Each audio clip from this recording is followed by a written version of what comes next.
Hello students, in this video we are going to discuss the question 5th and question 6th of exercise 8.1 chapter 8.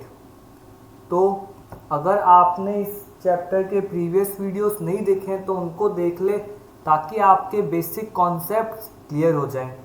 So question 5th is given sec theta equals to 13/12 calculate all other trigonometric ratios. तो आपको यहाँ पे sec theta trigonometric ratio given है और आपको other 5 trigonometric ratios को calculate करना है. तो सबसे पहले जो ट्रिग्नोमेट्रिक रेशियो गिवन है sec थीटा गिवन है 13/12. ओके, तो sec का फॉर्मूला होता है हाइपोटेनियस अपॉन बेस. तो अगर मैं एक राइट एंगल ट्राइंगल बनाऊं, अब यहाँ पे आपको ट्रिग्नोमेट्रिक रेशियो के साथ ए बी सी कुछ भी गिवन नहीं है, तो आप इस ट्राइंगल को कुछ भी नेम दे सकते हैं. मान लो राइट एंगल है बी पे और एक्यूट एंगल है सी पे, जिसको हमको लिखना है थीटा. तो इस ट्राइंगल का हाइपोटेनियस होगा ए सी और बेस होगा बी सी. तो ए सी और बी सी का रेशियो है 13/12. जब भी आपको ये रेशियो गिवन होता है तो आप लेट कर लेते हैं इनको किसी कांस्टेंट के साथ. तो उस कांस्टेंट को मैं लेट कर लेता हूँ के. तो ए सी को लेट करते हैं 13 के और बी सी को लेट करते हैं 12 के. अब आप इस ट्राइंगल में पाइथागोरस थ्योरम को यूज़ करें. सो in triangle A B C हमें पता है पाइथागोरस थ्योरम होती है H square.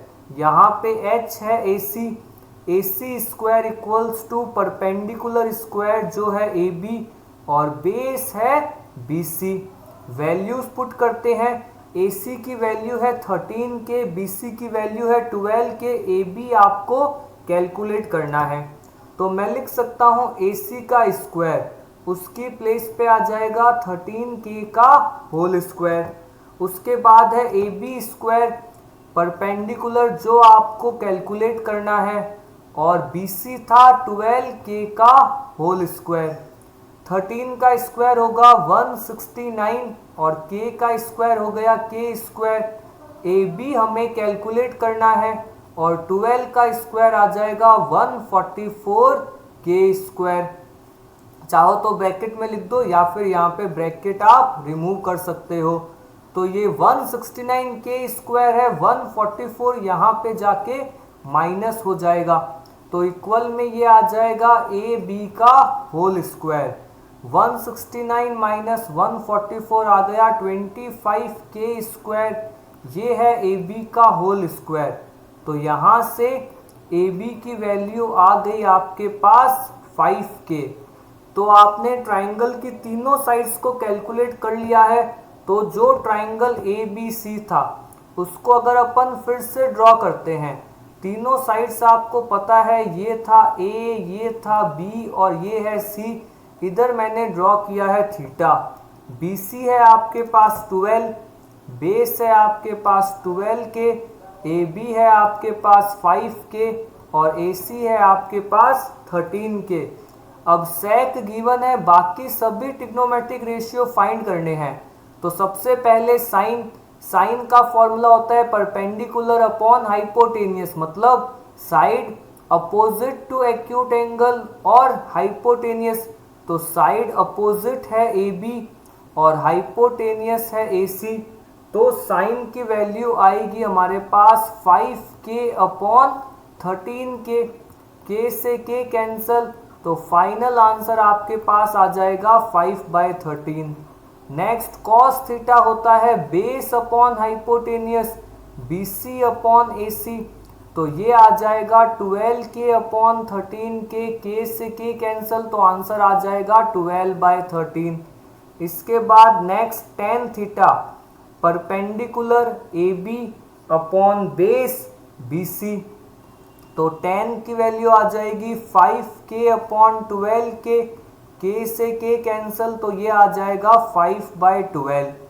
Next cot theta, cot होता है बेस अपॉन परपेंडिकुलर, है ना. ये सारे फॉर्मूलास आपको याद रखने हैं. तो b c upon a b ये आ जाएगा हमारे पास 12k/5k, k से k cancel, 12/5। Sec already question में गिवन था तो हम सेक फाइंड आउट नहीं करते हैं। Last trigonometric ratio cosec hypotenuse upon perpendicular, या आप कह सकते हैं साइन का रेसिप्रोकल। तो 13k/5k, तो फाइनल आंसर आ जाएगा 13/5। तो ये था क्वेश्चन नंबर 5 जिसमें सेक गिवन था और हमने बाकी 5 ट्रिग्नोमेट्रिक रेशियोज को कैलकुलेट करा। नेक्स्ट क्वेश्चन 6 है, if angle a and angle b are acute angles such that cos A equals to cos B। तो आपको कहा है कि ए और बी दो एक्यूट एंगल हैं, तो इसमें ये तो कहीं पे भी नहीं रिटर्न किए दोनों जो एंगल्स हैं वो डिफरेंट ट्रायंगल से बिलोंग करते हैं, ऐसा नहीं गिवन। तो हम ये मानते हैं एक राइट एंगल ट्रायंगल है, और आपको पता है इस राइट एंगल ट्रायंगल में एक एंगल तो 90 डिग्री का होगा, तो जो एंगल 90 डिग्री का है उसे मैं ए और बी नहीं कह सकता। क्यों नहीं कह सकता? क्योंकि ए और बी एक्यूट एंगल है। तो इसको किसी और लेटर से लिख दो, सी से लिख दो। इधर मान लो आप ए को, इधर मान लो बी को, क्योंकि कंडीशन थी कि ए और बी एक्यूट एंगल्स हैं।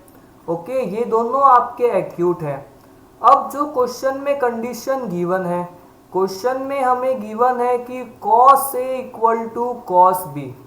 तो ये क्वेश्चन बड़ी आसानी से हो जाएगा अगर आप इन दोनों एंगल्स को एक ही ट्रायंगल में ड्रॉ कर दो। देखो cos का फॉर्मूला क्या होता है, हमें पता है cos का फॉर्मूला होता है बेस अपॉन हाइपोटेनियस। तो जब मैं cos A, मतलब जब मैं एक्यूट एंगल देखूंगा A के ऊपर, अगर मैं एक्यूट एंगल A के ऊपर देखता हूं तो बेस कौन सा होगा? जब मैंने A पे एक्यूट एंगल देखा तो बेस होगा AC और हाइपोटेनियस होगा AB। ओके, यहाँ पे मैंने एक्यूट एंगल बनाया था A के ऊपर। नेक्स्ट आपको एक्यूट एंगल देखना है B के ऊपर, तो जब आप एक्यूट एंगल B पे देखोगे, cos B को कैलकुलेट करोगे तो आपका बेस हो जाएगा BC और हाइपोटेनियस अगेन रहेगा AB। आप देख रहे हैं दो फ्रैक्शंस हैं, दोनों के जो डेनोमिनेटर्स हैं वो सेम हैं, तो यहाँ पे AB से AB को हम कैंसल आउट कर सकते हैं। तो हमारे पास आ गया AC इक्वल्स टू BC, मतलब ये जो साइड है AC और BC इक्वल है। एक आपके पास ट्रायंगल की प्रॉपर्टी होती है एंगल्स अपोजिट